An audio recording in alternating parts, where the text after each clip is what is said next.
The photograph collection provides a wonderful glimpse into Houston history and social events over the years, such as the grand opening of the famous Shamrock Hotel.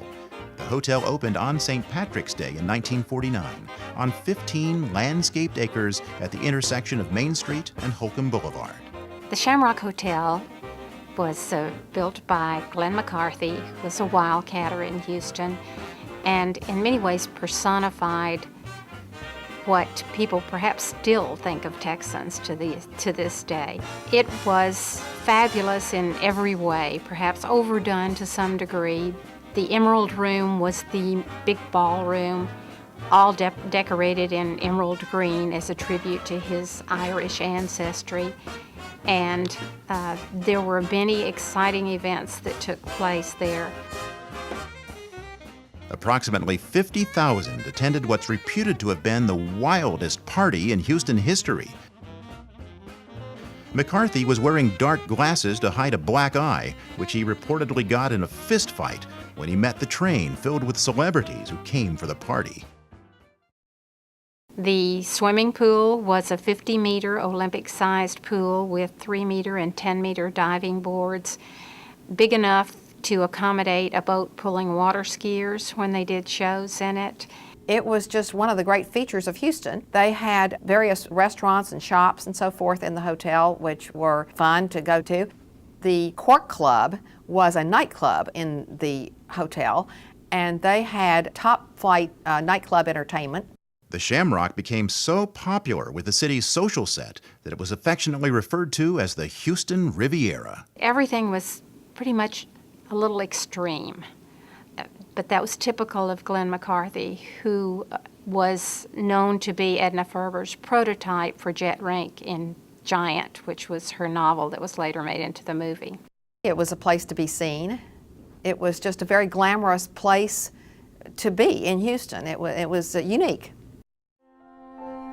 The once glamorous Shamrock Hotel, which had become a symbol of Houston, fell on hard times by the 1980s. It was demolished in 1987 and replaced with a parking lot.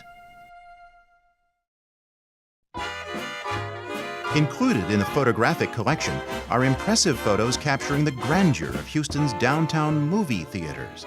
There were 3 large movie theaters downtown: the Lowe's, the Majestic, and the Metropolitan. In those days, the first-run movies appeared first at the downtown theaters, and that was an event, a date to go to the downtown movie theaters and perhaps to dinner. The first of Houston's extremely ornate atmospheric movie palaces was the Majestic, which opened in 1923.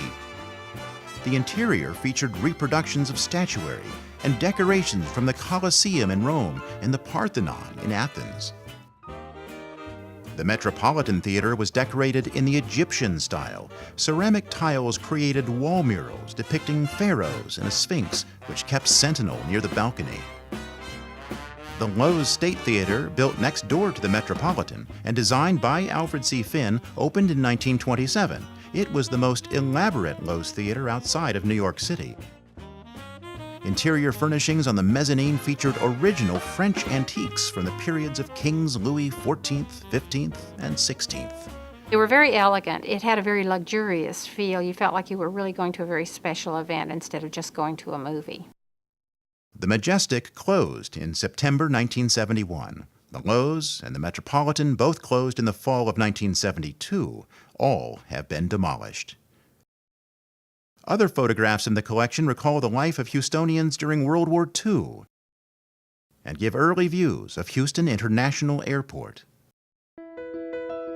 Photographs in the HMRC also capture important changes in the lives of the city's minority populations.